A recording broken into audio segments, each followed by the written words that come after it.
भारतीय रेल ने 3 मई तक अपनी सारी पैसेंजर ट्रेनों को रद्द कर दिया है। यही नहीं, उसने 3 मई के बाद के रेलवे रिजर्वेशन को भी बंद कर दिया है।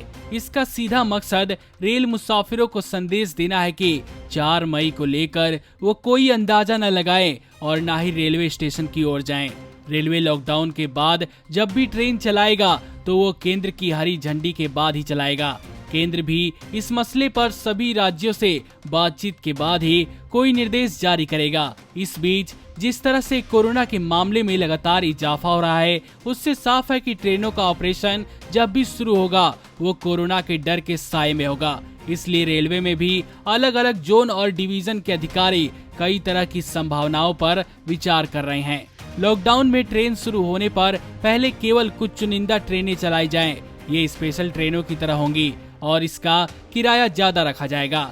इससे शुरू में ट्रेनों में भीड़ को कम रखने में मदद मिलेगी और केवल वही लोग यात्रा करेंगे जिनके लिए ये बेहद जरूरी हो। रेलवे ने 19 मार्च से ही दिव्यांगों, स्टूडेंट्स और मेडिकल ग्राउंड पर टिकटों पर मिलने वाले कंसेशन के अलावा सभी छूट पर रोक लगाई हुई है। इसका मकसद ट्रेनों में भीड़ को कम करना था, खासकर वरिष्ठ नागरिकों को ट्रेन की यात्रा से दूर रखना। संभावना यही है कि फिलहाल रेलवे अपना इस आदेश को जारी रखेगा ताकि ज्यादा से ज्यादा लोगों को यात्रा से दूर रखा जाए।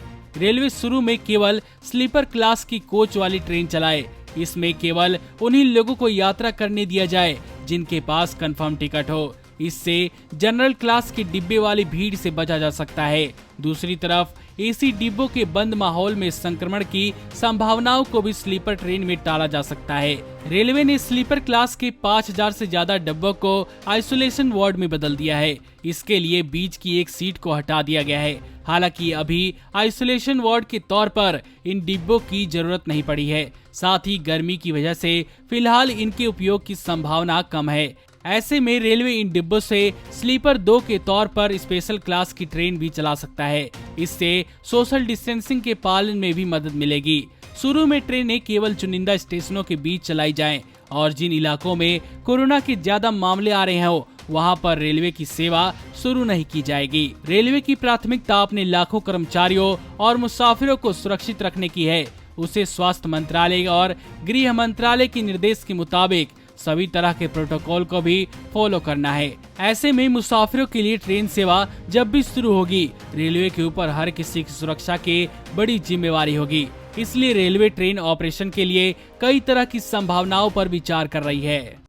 नमस्कार, नेशनल दस्तक अपनी आर्थिक जरूरतों के लिए हमेशा से YouTube एड्स पर निर्भर रहा है। हमारी काफ़ी वीडियोस को YouTube की तरफ से डीमोनेटाइज कर दिया जाता है, जिसके चलते हमें एड्स नहीं मिल पाती। इसकी वजह से हमें आर्थिक समस्याओं का सामना करना पड़ रहा है। हमें आपके साथ की सबसे ज़्यादा ज़रूरत अब है। पैट्रियन एक ऐसा प्लेटफॉर्म है जिस पर हम और आप बिना रुकावट जुड़ सकते हैं। इस प्लेटफॉर्म पर आप हमें सीधा फंड कर सकते हैं, जिसका मतलब हुआ कि हम आजादी से पत्रकारिता कर पाएंगे। आपसे सीधे फंडिंग पाने का यह भी मतलब हुआ कि हम नैतिक रूप से आपके अधीन हो जाएंगे और आपकी आवाज को और बुलंद कर पाएंगे। आप पैट्रियन पर मात्र $2 करीब 140 रुपए प्रति माह से हमारी सहायता कर सकते हैं। पैट्रियन क्रेडिट कार्ड और डेबिट कार्ड दोनों ही सपोर्ट करता है। हाँ, जरूर यह है कि पैट्रियन के लिए आपके कार्ड पर इंटरनेशनल ट्रांजैक्शन अलाउड होने चाहिए। अगर आपके कार्ड पर इंटरनेशनल ट्रांजैक्शन चालू नहीं है तो आप अपने बैंक से संपर्क करके इसको आसानी से चालू करवा सकते हैं। पैट्रियन पेज का लिंक नीचे डिस्क्रिप्शन में दिया गया है।